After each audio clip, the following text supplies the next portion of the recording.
Hello future officers, welcome to mark tops YouTube channel. And sir ஒன்று நம்ம இந்த வீடியோவில் 11ஆம் தேதி வந்து ஹிந்து எடிட்டோரியலில் தான் அனலைஸ் அண்ட் ரீடிங் பண்ண போகிறோம். ஓகேவா? ஸோ கிளியராக இருக்கீங்களா?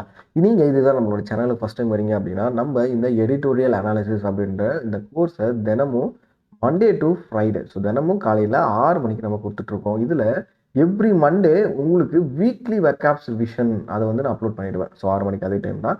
மீது இருக்க டியூஸ்டே டு வெட்னஸ்டே வந்து இந்த டெய்லி கண்டென்ட்டை வந்து உங்களுக்கு நான் வந்து எக்ஸ்பிளைன் பண்ணுவேன். ஸோ இந்த பிடிஎஃப் எங்கே கிடைக்கும் அப்படின்னு பார்த்தீங்க அப்படின்னா, நம்மளோட டெலகிராம் சேனலில் நம்ம 7 மணிக்கு தினமும் காலையில் அப்லோட் பண்ணிவிடுவோம். ஸோ வீக்லி பிடிஎஃபாக இருக்குது அப்படின்னா மண்டே ஈவினிங் 5 PM நம்ம அப்லோட் பண்ணிடுவோம். ஸோ கன்சிக்யூட்டிவ் மந்த்லி பிடிஎஃபையும் நம்ம அப்லோட் பண்ணிடுவோம். இது வந்து நம்ம இந்த எடிட்டோரியலுக்கு மட்டும் நம்ம பண்ணிட்டு இருக்கோம். ஸோ நம்மளோட டெலகிராம் சேனலையும் ஜாயின் பண்ணாமல் இருக்கீங்க அப்படின்னா மறக்காமல் ஜாயின் பண்ணி இந்த பிடிஎஃப் யூஸ் பண்ணிக்கோங்க. இந்த நம்மளோட யூடியூப் சேனலையும் சப்ஸ்கிரைப் பண்ணாமல் பார்த்துட்டு இருக்கீங்க அப்படின்னா சப்ஸ்கிரைப் பண்ணிக்கோங்க. அந்த நோட்டிஃபிகேஷன் பட்டனையும் எனேபிள் பண்ணி வச்சுக்கோங்க.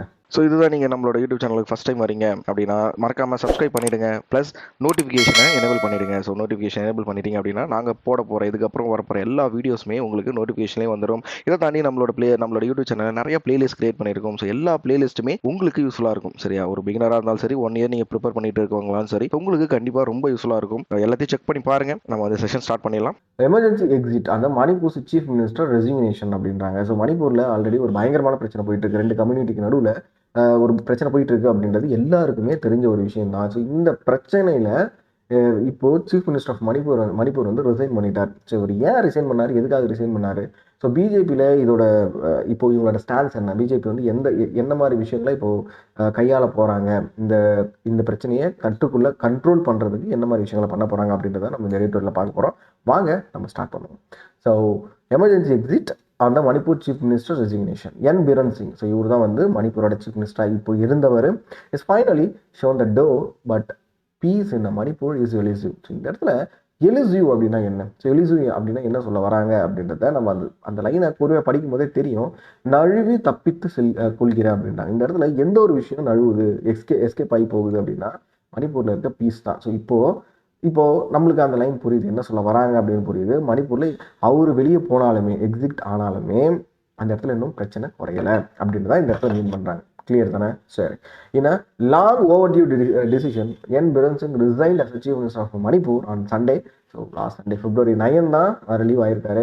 It was reportedly under duress due to the growing dissidence within the Bharatiya Janata party, national democratic alliance government, even as opposition Congress plan no confidence motion in assembly அப்படின்ட்டாங்க. இந்த இடத்துல நம்மளுக்கு 2 வார்த்தைக்கு அர்த்தம் தெரியணும் கண்டிப்பாக. ஸோ டியூரஸ் அப்படின்னா என்ன, டிசிடென்ஸ் அப்படின்னா என்ன, வாங்க அதோட அர்த்தத்தை பார்ப்போம். ஸோ டியூரஸ் அப்படின்றது கம்பல்ஷன் அப்படின்றது ஒரு கரெக்டான வேர்டாக இருக்கும். ஸோ அது அப்புறம் ஆன்டனிம் என்ன, ஃப்ரீடம், லிபர்ட்டி.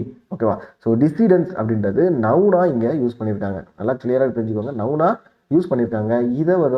இதோட மீனிங் என்ன அப்படின்னா டிஸ்அக்ரிமெண்ட். ஓகேவா? டிஸ்அக்ரிமெண்ட். ஸோ இந்த இடத்துல யாரோட டிஸ்அக்ரிமெண்ட் அப்படின்னா பாரதிய ஜனதா பார்ட்டி அந்த லீட் பண்ணிட்டு இருக்காங்கல்ல, அவங்க மேலே நம்பிக்கை கிடையாது, மக்களுக்கு அந்த இடத்துல நம்பிக்கை கிடையாது. ஓகேவா? இந்த இஷ்யூனால. அது மட்டும் இல்லாமல் காங்கிரஸ் என்ன பிளான் பண்ணியிருக்காங்க அப்படின்னா நோ கான்ஃபிடன்ஸ் மோஷன் வந்து அசம்பிளியில் பிளான் பண்ணியிருக்காங்க. நோ கான்ஃபிடன்ஸ் மோஷன் வந்து அசம்பிளியில் கொண்டு வர்றோம் அப்படின்ற மாதிரியும் பிளான் பண்ணியிருக்காங்க. The Supreme Court of India recently sought the services of the Central Forensic Science Laboratory to provide. ஓகேவா?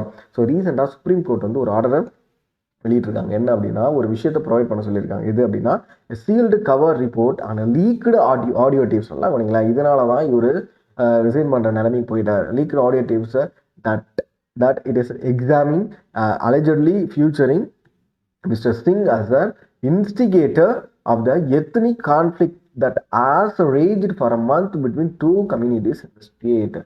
ஒரு படத்தில் நடக்கிற மாதிரி ஒரு ட்விஸ்ட். ஓகேவா? சுப்ரீம் கோர்ட் வந்து ஒரு ஆர்டர் வந்து பாஸ் பண்ணியிருக்காங்க. என்ன ஆர்டர் அப்படின்னா யாருக்கு பாஸ் பண்ணியிருக்காங்க அப்படின்னு பார்ப்போம். Central forensic science laboratory pass பண்ணியிருக்காங்க. என்ன அப்படின்னா சீல்டு கவரில் எங்களுக்கு வந்து அந்த ரிப்போர்ட் வேணும். எந்த ரிப்போர்ட் அப்படின்னா பிரன் சிங் பேசுகிற லீக்டு ஆடியோ வந்து எங்களுக்கு தேவை. ஓகேவா? அது வந்து எக்ஸாமின் பண்ணி கரெக்டாக அதை வந்து இன்வெஸ்டிகேட் பண்ணுறதுக்காக எங்களுக்கு கொடுங்க அப்படின்ற மாதிரி கேட்குறாங்க. ஸோ இந்த ஒரு விஷயனால தான் அவர் மணிப்பூர்லேருந்து சிஎம்லேருந்து ரெசிக்னேஷன் பண்ணியிருக்காரு. ஸோ அவர் என்ன பேசியிருக்காரு அப்படின்றது தான் இந்த இடத்துல விஷயமே.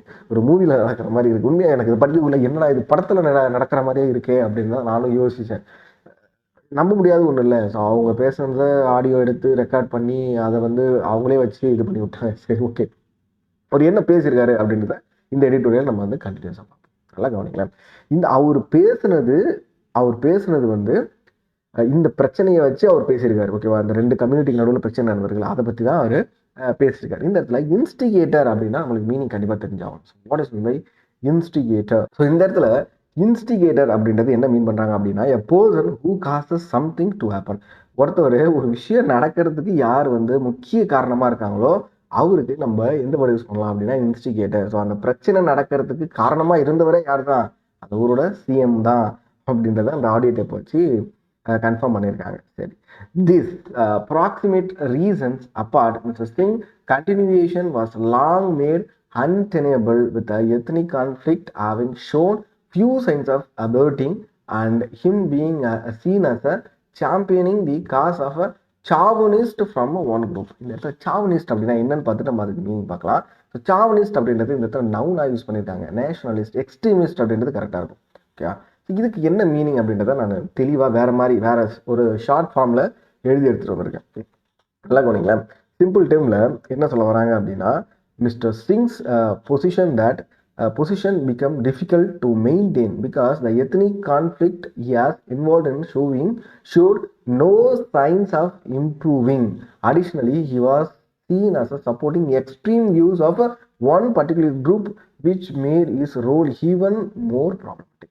அவர் ஆக்சுவலாக என்ன பண்ணியிருக்காரு அப்படின்னா, ஏதோ ஒரு குரூப்புக்கு மட்டும்தான் அந்த குரூப்போட எக்ஸ்ட்ரீமிஸ்ட், அதாவது அவங்களோட நாங்கள் வந்து ஒருத்தவங்களை கொலை பண்ண போகிறோம், இல்லைனா வந்து ஒருத்தவங்க அடிக்க போகிறோம் அப்படின்ற மாதிரி extremist side of the group. Okay, ஒரு குரூப் இருக்குது அப்படின்னா 2 குரூப்னா 2 குரூப்பில் எந்த சைடு வந்து நியாயம் இருக்குது அப்படின்னு பார்க்கணும். பட் அங்கே அப்படி நடக்கலை.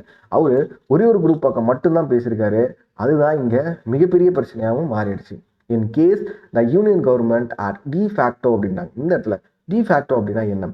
இது வந்து ஒரு லட்டின் expression used to say that something exists even though it may not be legally accepted or existing. So ஒரு விஷயம் இருக்கு, ஓகேவா? ஏதோ ஒரு விஷயம் இருக்கு, பட் அது லீகலி இல்லை, ஆனால் வந்து அந்த விஷயம் இருக்கு அப்படின்றத நம்ம அக்செப்ட் பண்ணுறது. Use the provisions of article 355 to seize control over law and order without declaring its imposition. ஓகேவா? ஸோ ஆர்டிகல் 355 படி சென்ட்ரல் கவர்மெண்ட் வந்து கண்ட்ரோல் எடுக்கலாம். ஓகேவா? லா அண்ட் ஆர்டரை கண்ட்ரோல் எடுக்கலாம் வித்தவுட் இம்போசிஷன் அப்படின்னு சொல்கிறாங்க. The BJP and its allies had also lost both Lok Sabha seats in 2024 general election, indicating a fatigue in a valley and hill regions with the state government. ஓகேவா? So இப்போ 2024 நடந்த general எலெக்ஷனில் எல்லா சீட்லையுமே அவங்க தோத்துட்டாங்க.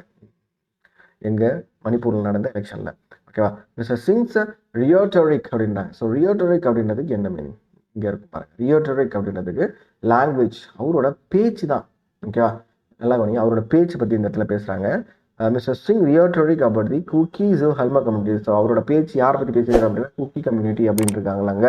அவங்களை பற்றி பேசியிருக்காரு. Persistently accusing them of being infiltrators from Myanmar. ஓகேவா? குக்கி கம்யூனிட்டி தான் மியான்மர்லேருந்து வந்தவங்க. அண்ட் ப்ரொவைடிங் ஹெவன் அப்படின்னா, இந்த இடத்துல ஹெவன் கிடையாது, ஹெவன். ஓகேவா? அப்படின்னா என்ன? Place where people are animals can be safe and rest. ஓகேவா? ஸோ ஹெவன் அப்படின்றது எங்கே நம்மளால நிம்மதியாக இருக்க முடியுமோ அதுக்கு என்ன மீனிங் சொல்லலாம்? ஹெவன் அப்படின்னு சொல்லலாம். ஸோ இந்த இடத்துல அவர் எதை மீன் பண்ணுறாரு அப்படின்னா, இந்த குக்கி கம்யூனிட்டியில் இருக்க மக்கள் வந்து மியான்மர்லேருந்து ஊடுருவி இந்தியாவுக்குள்ளே வந்தவங்க. அது மட்டும் இல்லாமல் அவங்க drug dealers, illicit crop cultivators, இந்த விஷயங்கள் இவர் இப்படி பேசுறது எல்லாமே ஃபியூல்டு. ஸோ ஃபியூல்டு அப்படின்றது இன்க்ரீஸ் பண்ணியிருக்கிறது அப்படின்னா ஆன்டிபதி ஆண்டி both side of the conflict. இந்த பிரச்சனையை இன்னும் இன்க்ரீஸ் பண்ணுறதுக்கு இவரோட பேச்சு ஹெல்ப் பண்ணியிருக்கு. ஓகேவா? அவர் பேச்சு தான் முக்கியமான காரணம். While is inability to rein அப்படின்றாங்க. ரீன் அப்படின்னா என்ன? So what is mean by rein இந்த இடத்துல கொடுத்துருப்பேன். ஸோ ரீன் அப்படி long thin piece of leather that is held by the rider and used to control the horse movements அப்படின்றாங்க. ஆனால் இந்த இடத்துல இந்த ஹார்ஸ் மூமெண்ட்ஸ் விட்டுருங்க. ஆனால் அந்த ரீன் அப்படின்னு வார்த்தை எதுக்கு யூஸ் பண்ணிடுறாங்க அப்படின்னா, அவரு இந்த வைலண்ட்டை கண்ட்ரோல் பண்ண மறந்துட்டார். மறந்துட்டார் கிடையாது, கண்ட்ரோல் பண்ணல. நீங்கள் 2 பேரும் அடிச்சுங்க, நான் ஒரு சைடு மட்டும் தான் சப்போர்ட்டுக்கு இருப்பேன் அப்படின்ற மாதிரி ஒரு ஸ்டாண்டில் அவர் நின்றுட்டார். யார்? சிஎம். இந்த group violent group that openly brandished அப்படின்றாங்க. What is mean brandished? Brandish அப்படின்னா to wave something in the air in an aggressive and excited way அப்படின்றாங்க. ஸோ அக்ரெசிவ் வேல தான் அங்கே ரொம்ப பயங்கரமான ஒரு பிரச்சனைகள் நடந்திருக்கு. Sophisticated weapons many looted from the police armouries. So இது மட்டும் இல்லாமல் நிறைய வெப்பன்ஸ் அந்த இடத்துல புழக்கத்தில் இருந்திருக்கு. போலீஸ் ஆர்மர்ஸ்லேருந்து திருடி இருக்காங்க. Created culture of impunity. ஓகேவா? with the BJP persisting with its leadership, there was a little hope for any reconciliation as a civil society activist refused to engage in the peace talks. So இப்போ வரைக்குமே BJP கூட ஒரு piece டாக்ல அங்கே இருக்கிற civil society activist யாருமே பேச விரும்பலை அப்படின்னு மென்ஷன் பண்ணுறாங்க. சரி, செகண்ட் பேராகிராஃப் ஸ்டார்ட் பண்ணுவோம். ஸோ ஃபஸ்ட் பேராகிராஃப்னா ஒரு மாதிரி நிறைய வேர்ட்ஸ் நிறைய மீனிங் புரியாமல் இருக்கும். பட் செகண்ட் பேராகிராஃப் ஈஸி தான், அப்படியே கவனிங்களேன். The union government and the BJP should now make the best use of the opportunity by looking for a new leader who is unburdened by the shenanigans அப்படின்னா. இந்த இடத்துல shenanigans அப்படின்னா என்ன, ஒரு சூப்பரான ஒரு புது வார்த்தை. ஸோ மிஸ் சீஃப் அப்படின்னா, ஸோ ட்ரிக்கரி. ஏன் இந்த இடத்துல அந்த வேர்டை யூஸ் பண்ணாங்க அப்படின்னா, ஸோ ஆல்ரெடி பிரன்சிங்னால கட்சிக்கும் கெட்ட பேர், அவருக்கும் ரொம்ப கெட்ட பேர் இல்லைன்னு சொல்ல முடியாது. பட் ஸோ அவரால் ஏற்பட்ட கெட்ட பேரை யார் எல்லாமே சரி பண்ணுவாங்க அப்படின்ற ஒரு கேண்டிடேட்டை பிஜேபி வந்து பார்த்துட்ருக்காங்க. And willing to work towards a genuine reconciliation. So பிஜேபிக்குமே ஒரு ஜென்யூனான ரீகன்சிலேஷன் வேணும் அப்படின்றது தான் அவங்களோட தாட்டாகவும் இருக்குது. Second, the union government should accelerate the process of involving civil society leaders in talks yet again. So மறுபடியும் சிவில் சொசைட்டி லீடர்ஸ் கூட யூனியன் கவர்மெண்ட் பேசணும் to address immediate issues such as rehabilitations and return of over 60,000 displaced people. So Manipur வந்து நிறைய பேர் வேறு மாநிலங்களுக்கு வேலை வாய்ப்பை தேடி போயிட்டாங்க. அங்கே இருக்கிறதுனால நம்மளுக்கு growth-ம் கிடையாது, பிரச்சனையும் அதிகமாக வருது, நம்மளுக்கு தேவையில்லாமல் கொலை பண்ணுறாங்க, நம்மகிட்ட சண்டைக்கு வராங்க அப்படின்னு நிறைய பேர் வந்து டிஸ்பிளேஸ் ஆகிட்டாங்க. This will Leh the ground for a political solution and address grievances in the hills and the வேலி. ஸோ இப்படி பண்ணால் மட்டும்தான் அந்த ப்ராப்ளமுக்கு ஒரு சொல்யூஷன் கிடைக்கும். There are enough instruments in India's federal system that allows for creative solutions within the state system which have also worked well in the other parts of the country in the ending conflicts. So நம்ம நாட்டில் மற்ற மாநிலங்களே ஏதாவது பிரச்சனை இருக்குது அப்படின்னா அதை control பண்ணுறதுக்கு central கிட்ட நிறைய இன்ஸ்ட்ருமெண்ட்ஸ் இருக்குது. அதை யூஸ் பண்ணி இந்தியன் ஃபெடரலுக்குள்ளே நடக்கிற பிரச்சனையை நம்ம சால்வ் பண்ண முடியும். அது நிறையா பார்ட்லையும் ஒர்க் அவுட் ஆகிருக்கு அப்படின்றாங்க. But confidence building measures and end to wanton violence. So what is mean wanton அப்படின்றது அப்ஜெக்டிவாக இங்கே யூஸ் பண்ணியிருக்காங்க. ரெக்லெஸ், ஸோ மால்ஷியஸ் அப்படின்னு சொல்லி மென்ஷன் பண்ணுறாங்க. ஸோ ரெக்லெஸ் ரொம்ப கொடுமையான ஒரு violence are necessity before such solutions are mooted அப்படின்றாங்க. ஸோ இந்த இடத்துல மூட்டட் அப்படின்னா என்ன, மூட்டட் அப்படின்றதுக்கு என்ன மீன் பண்ணாங்க வந்துருமா? ஸோ மூட்டட் அப்படின்றது raise for a discussion, raise a question or topic for a discussion அப்படின்றாங்க. Mr. Singh resignation should pave the way for more such measures and it would be remiss on the part of the government to not follow up on this quickly அப்படின்றாங்க. இங்கே சொல்லியிருக்காங்க, mister Singh resignation should open the door for the more action and changes. ஓகேவா? So அவர் வெளியே போனது நல்ல விஷயம் தான். இதனால் நம்ம அந்த அமைதி பேச்சுவார்த்தைக்கு நிறைய ஸ்டெப்ஸ் எடுக்க முடியும். It would be mistake if the government does not act on this changes quickly. ஓகேவா? ஸோ சென்ட்ரல் கவர்மெண்ட் இப்போயும் ஸ்பீடாக ஆக்ட் பண்ணாமல் லெத்தாஜிக்காக இருக்காங்க அப்படின்னா அது வந்து ஒரு பெரிய மிஸ்டேக்காக இருக்கும் அப்படின்னு சொல்லிட்டு இந்த எடிட்டோரியலை முடிக்கிறாங்க. ஸோ இந்த வெப்காப்ஸ் அப்படின்றது 7 மணிக்கு நம்மளோட டெலிகிராம் சேனலில் அப்லோட் பண்ணியிருப்போம். இந்த பேஜையும் நான் வந்து ஒரு 8:30 இந்த கிளாஸ் பிடிஎஃபையும் நான் அப்லோட் பண்ணிடுறேன். ஸோ அதில் போய்ட்டு இந்த கமெண்ட் செக்ஷனையும் படிங்க. ஸோ இந்த வீடியோ, இந்த பிடிஎஃப் எல்லாத்தையும் கொஞ்சம் உங்களோட ஃப்ரெண்ட்ஸுக்கு ஷேர் பண்ணுங்கப்பா. ஸோ நாங்கள் இதுக்கு நிறைய எஃபோர்ட் போட்டு தான் உங்களுக்கு நாங்கள் சொல்லித்தரோம். ஸோ அந்த எஃபோர்ட்டுக்கு நீங்கள் எந்த அளவுக்கு இதை உங்களோட ஃப்ரெண்ட்ஸுக்கும் ஷேர் பண்ணுறீங்க, இந்த வீடியோக்கு எந்த அளவுக்கு லைக் பண்ணுறீங்க, நம்மளோட சேனலை எந்த அளவுக்கு சப்ஸ்கிரைப் பண்ணுறீங்க அப்படின்ற பொறுத்து தான் எங்களோட எஃபோர்ட் அப்படின்றது மதிப்பாய்வு செய்யப்படும். கரெக்டில்ல? ஸோ அதனால் இது வந்து அது வந்து எங்களுக்கு வந்து ரொம்ப ஒரு பூஸ்ட் அண்ட் ரொம்ப ஒரு மிகப்பெரிய சப்போர்ட்டாகவும் இருக்கும். ஸோ ஷேர் பண்ணுங்கள். நாளைக்கு இதை மாதிரி ஒரு எடிட்டோரியல் வீடியோவில் உங்களை வந்து பார்க்குறேன். So thank you all, bye, have a great day.